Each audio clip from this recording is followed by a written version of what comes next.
Hello class, my name is David Hammer, and this is my week 4 pop culture speech. For my speech this week, I have chosen Tiger Woods' apology speech. Many of you in this room are my friends. Many of you in this room know me. Many of you have cheered for me, worked for me, or supported me, and now every one of you has good reason to be critical of me. I want to say to each of you simply and directly, I'm deeply sorry for my irresponsible, unselfish behavior I engaged in. I know people want to know how I could be so selfish and so foolish. People want to know how could I have done these things to my wife Ellen and my child. While I've always tried to be a private person, there are some things I want to say. Ellen and I have started the process of discussing the damage caused by my behavior. As she pointed out to me, my real apology to her will not come from form of words. It will come from my behavior over time. We have a lot to discuss. However, what we say to each other will remain between the two of us. I am also aware of the pain my behavior has caused to those of you in this room. I have let you down. I have let down my fans. For many of you, especially my friends, my behavior has come as a personal disappointment. To those of you who work for me, I let you down, personally and professionally. My behavior has caused considerable worry for my business partners. To everyone involved in my foundation, including the staff, board of directors, sponsors, and most importantly, the young students we reach, our work is more important than ever. 13 years ago, my dad and I envisioned helping young people achieve their dreams through education.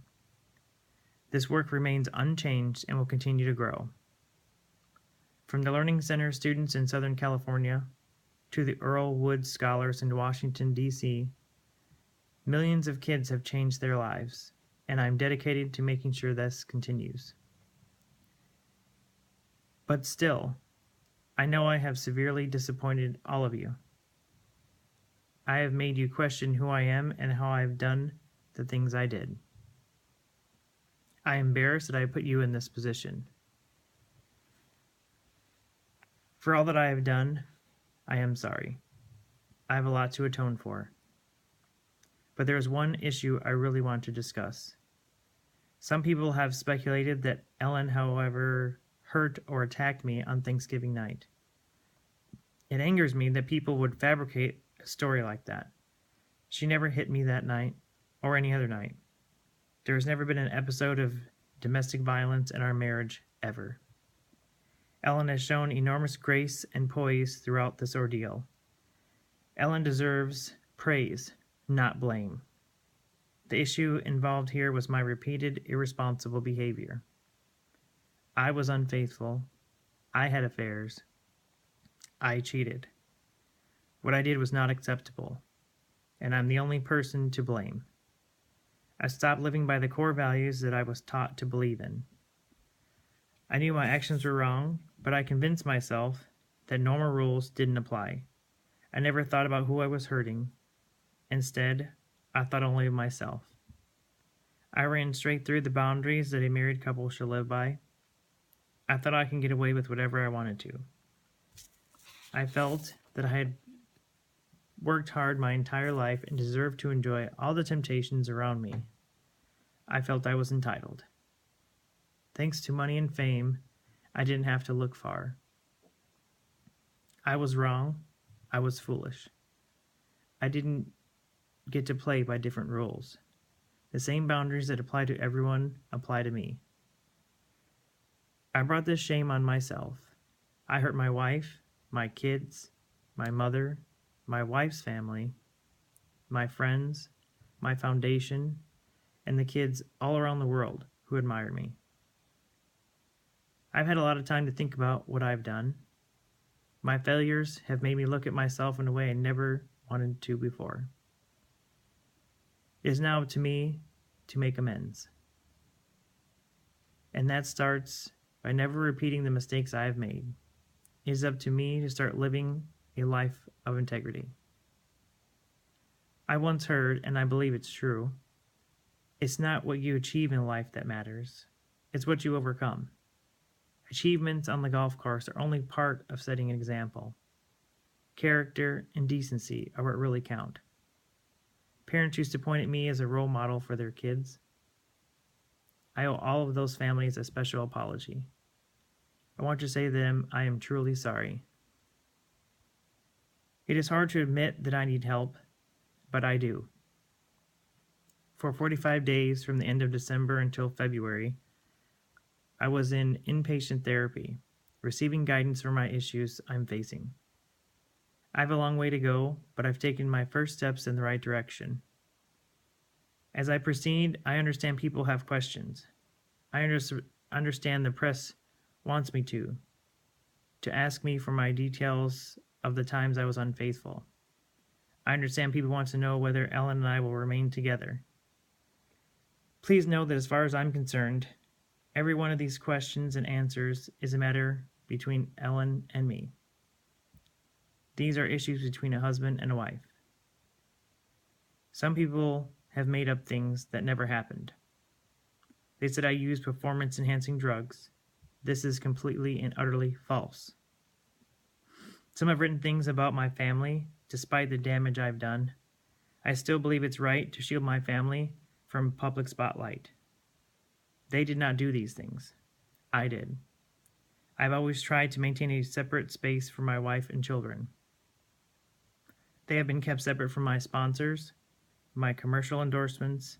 When my children were born, we only released photos so they, the paparazzi, could not chase them. However, my behavior doesn't make it right for the media to follow my 2.5-year-old daughter to school and then report the school's location. They stalked out my wife and pursued my mom. Whatever my wrongdoings, for the sake of my family, please leave my wife and kids alone. I recognize I've brought this on myself, and I know above all I am the one who needs to change. I owe it to my family to become a better person. I owe it to those close to me to become a better man. That is where my focus will be. I have a lot of work to do. I intend to dedicate myself to doing it. Part of following this path, for me, is Buddhism, which my mother taught me at a young age. People probably don't realize it, but I was raised a Buddhist. And I actively practiced my faith from childhood until I drifted away from it in recent years. Buddhism teaches that craving for things outside ourselves causes an unhappy and pointless search for security. It teaches me to stop following every impulse and to learn restraint.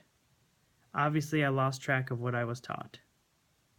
As I move forward, I will continue to receive help because I've learned this is how people really do change. Starting tomorrow, I will leave for more treatment and more therapy. I would like to thank my friends at Accenture and the prayers in the field this week for understanding why I make these remarks today. In therapy, I've learned that looking at the importance of looking at my spiritual life and keeping in balance with my professional life.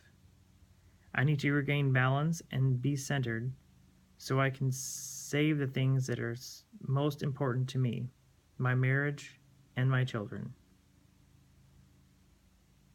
That also means relying on others for help. I've learned to seek support from my peers in therapy, and I hope someday to return the support to others who are seeking help. I do plan to return to golf one day. I just don't know when that day will be. I don't rule out it will be this year. When I do return, I need to make my behavior more respectful of the game. In recent weeks, I've received many thousands of emails, letters, phone calls from people expressing good wishes. To everyone who's reached out to me and my family, thank you. Your encouragement means the world to Ellen and me. I want to thank the PGA Tour Commissioner and the players for their patience and understanding while I work on my private life. I look forward to seeing my fellow players on the course. Finally, there are many people in this room, and there are many people at home who believe in me. Today I want to ask you for your help. Ask you to find room in your hearts to one day believe in me again. Thank you.